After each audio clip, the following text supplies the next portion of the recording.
Et si je te disais que la gratitude cache un secret que peu de gens connaissent, un secret qui pourrait transformer ta connexion avec Allah Azza wa Jal et même changer ta destinée. Tu as sûrement déjà entendu ce verset.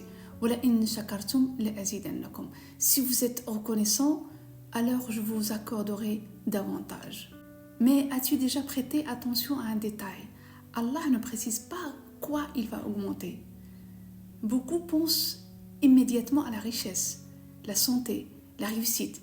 Et c'est vrai, chaque fois que tu es reconnaissant pour un bienfait, Allah l'augmente. Mais ce n'est pas tout. Plus tu remercies, plus tu renforces cette connexion divine. J'augmenterai ne se limite pas au matériel. Ici, c'était autre chose, quelque chose d'invisible, mais d'infiniment plus puissant. Regarde bien, quand Allah Azza wa Jal parle de la gratitude, il ne dit pas toujours ash-shukr qui signifie le remerciement. Il utilise parfois un autre mot qui change tout, al-hamd. Pourquoi? Parce que ash-shukr, c'est remercier Allah pour un bienfait qu'on a reçu.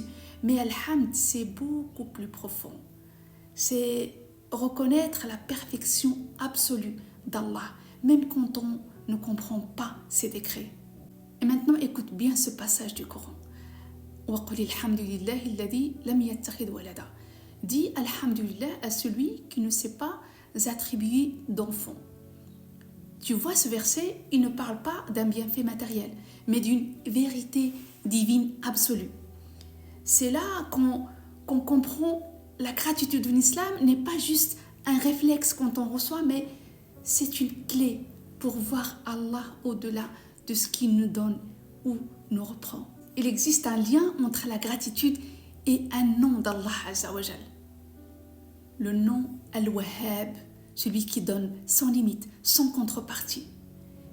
Et maintenant, écoute bien cette réflexion.